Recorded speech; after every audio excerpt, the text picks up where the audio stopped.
জমিদার আবার আয়েশা বলে, আল্লাহ করিম আমাকে একটু দান করো, আমি ক্ষুধার্ত। কথাটা বলতে দেরি হয়েছে এমন সময় যে লোকটা আগে ভিক্ষুক ছিল এখন জমিদার হয়েছে, টাকাওয়ালা। ওই লোকটা বলতেছে, ভাই তোমাকে দিব আমি পরে, তুমি আগে আমার সাথে বসো, খাবার খাও, তারপরে তোমাকে আমি ভিক্ষা দিয়ে বিদায় করব। স্ত্রী যখন তার সামনে খাবার দিতে গেল তখন চেহারার দিকে তাকায়, দিকে হাই হাই, এটা তো আমার সেই স্বামী যে স্বামী নাকি আমাকে তালাক দিয়েছে। এত বড় টাকাওয়ালা ছিল, ধনাত্ম ব্যক্তি ছিল, এখন কেন পথের ফকির? আল্লাহর কুদরত বুঝা বড় দায়। স্ত্রী এখন বলে না সে আমার আগের স্বামী, আড়ালে যায় চোখের পানি দিয়ে বা গাল বাস বেসে যাচ্ছে। স্বামী এখন জিজ্ঞাসা করে, বিবি তুমি কাঁদো কেন? বলে, কাঁদে একটা দুঃখে। সে দুঃখটা হলো যে লোকটা আপনার সামনে ভিক্ষুক হয়ে খাবার খেতেছে, এই লোকটা ছিল আমার আগের স্বামী, বড় টাকাওয়ালা, বড় অহংকারী ছিল, গরিবদেরকে পছন্দ করতো না, গরিবদেরকে ভালোবাসতো না, গরিবদেরকে পছন্দ করতো না, গরিবদেরকে তাড়িয়ে দিত, কোনোদিন ভিক্ষাও দিত না। কিন্তু আল্লাহর কুদরত বুঝা বড় দায়, ওই লোকটাকে আল্লাহ পাক আজকে পথের ফকির বানায় দিছে। তখন পূর্বের স্বামী পরের স্বামী বলতেছে, বিবি আমার আরেকটা আশ্চর্যের কাহিনী বলি তোমাকে। তোমার কি মনে ছিল বহুদিন আগের কথা, ওই যে দুপুরবেলা একজন ভিক্ষুক তোমার স্বামীর কাছে কিছু খাবার চাইছিল, খাবার দেন আমি ক্ষুধার্ত, খাবার না দিয়ে বাড়ি থেকে ধাক্কা দিয়ে বের করে দিয়েছিল? বলে, হ্যাঁ আমার খেয়াল আছে। ভিক্ষুক ছিল, ভিক্ষুকটা বড় কষ্ট পাইছিল, উঠানের মধ্যে দাঁড়ায় আল্লাহর কাছে অভিযোগ করেছিল, আল্লাহ আজকে গরিব বলে আমাকে এমন অপমান, এমন অসহায় হিসাবে আমাকে বাড়ি থেকে বের করে দিয়েছে। ও বিবি, যে লোকটাকে গার ধাক্কা দিয়ে বের করে দিয়েছিল সে আর কেউ নয়, আমি তোমার সামনে দাঁড়িয়ে আছি, তোমার বর্তমান স্বামী। আল্লাহু আকবার। আল্লাহর কুদরত বুঝা বড় দায়। এজন্য গরিব বলে ঘৃণা করা যাবে না, গরিব বলে অবহেলা করা যাবে না, গরিব বলে অসহায় বলে তাদেরকে ধিক্কার দেওয়া যাবে না।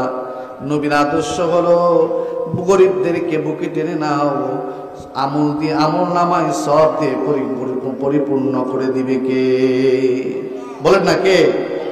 দান করতে রাজি আছি ইনশাআল্লাহ, রাজি আছি ইনশাআল্লাহ।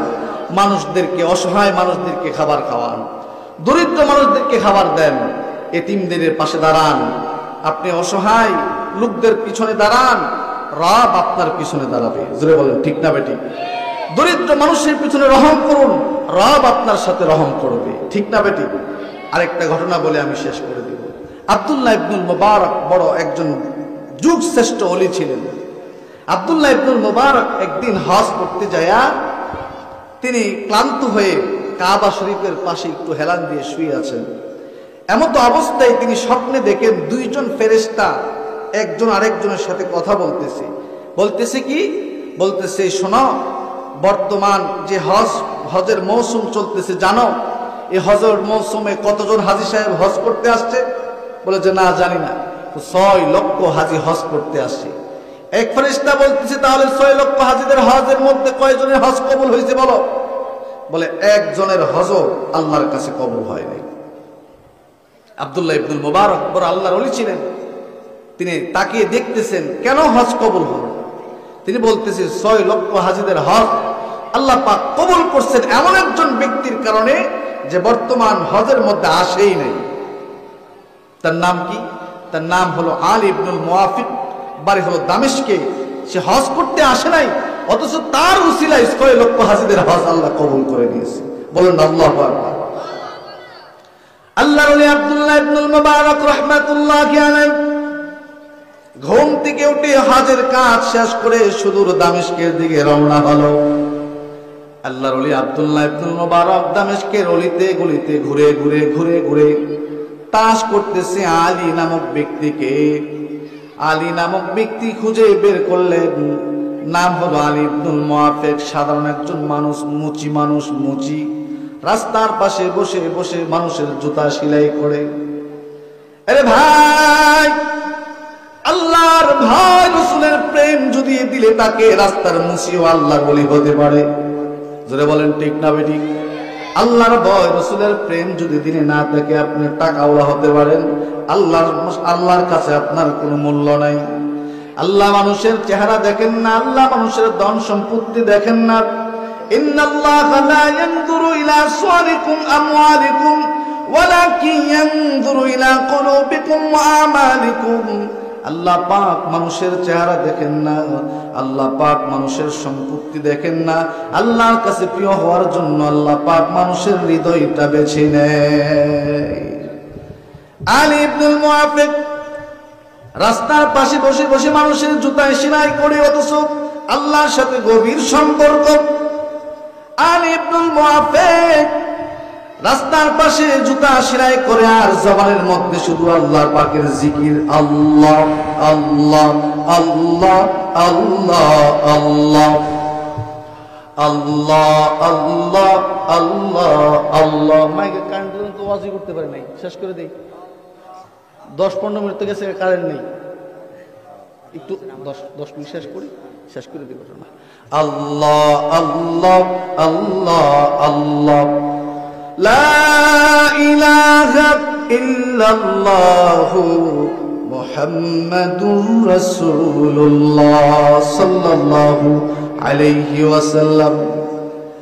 আল্লাহর ওলি আব্দুল্লাহ ইবনুল মুবারক রাহমাতুল্লাহি আলাইহি আলীকে খুঁজে বের করে বললেন, ভাই তোমার এমন কি গোপন আমল আছে বলো, যে গোপন আমলের কারণে আল্লাহ পাক 6 লক্ষ হাজীদের হজ কবুল করেছে।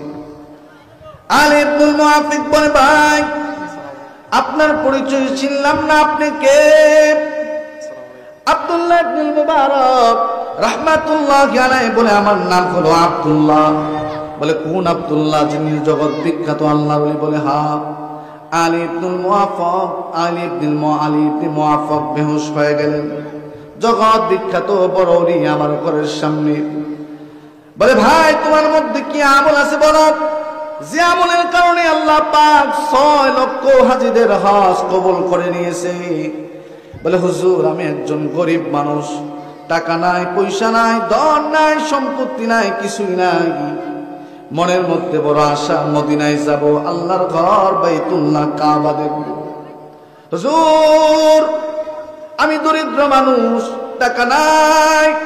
প্রত্যেক বছর যখন মানুষেরা হজ করতে যায় তখন অন্তরের মধ্যে রক্তক্ষরণ হয়। হা হা, মানুষ বাইতুল্লাহ দেখতে যায়, নবীর রওজা দেখতে যায়, কিন্তু আমি অদম নবীর ঘর, আল্লাহর ঘর, নবীর রওজা দেখার সুযোগ তৌফিক আমার হয় না। আশিক রাসূল যারা, সত্যিকারে মুমিন বান্দা যারা, তাদের দিলের মধ্যে আল্লাহর ঘর, রাসূলের রওজা দেখার আকাঙ্ক্ষা আছে না নাই?